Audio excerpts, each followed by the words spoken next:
Jalal Ahmed is struggling to meet his increased mortgage repayments. The monthly instalments on his family home have skyrocketed since the Reserve Bank's rate hiking cycle began in May 2022. We paid 1.9% end of 2001 or beginning of the 2022, but now I'm paying 6.09%. So my repayment more than double now, like more than nearly $3,000. The loan on this home isn't his only concern.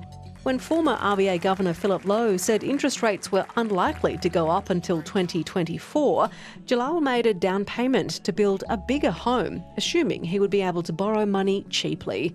But now he can't get a loan for it. We put all our savings into the new land.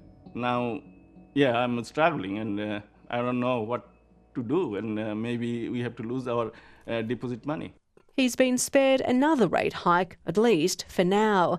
The Reserve Bank opting to keep interest rates on hold for a fourth straight month at 4.1%.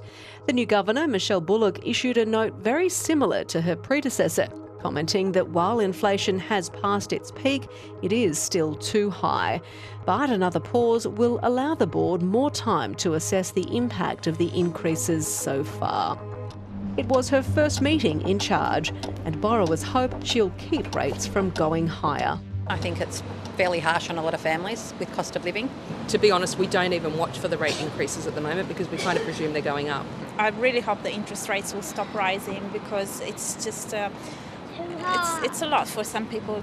But with inflation still well above the RBA's target, another interest rate hike could still be on the cards. The latest inflation data has been a little higher than what I think the Reserve Bank's likely comfortable with, which does raise the risk of further monetary policy tightening.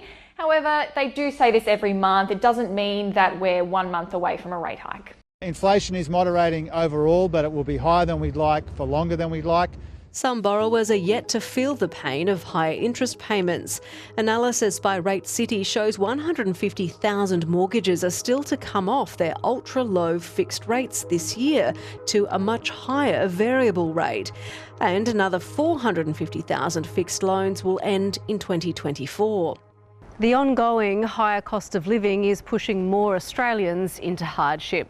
New RBA data reveals an increasing number of middle-income earners are now relying on credit cards to cover their expenses. Despite this, ANZ economists don't think the central bank will start cutting the cash rate until November next year. We're not going to see, a 1% cut straight away. It's going to be a slow movement back to a more neutral cash rate. The pain still has a way to run.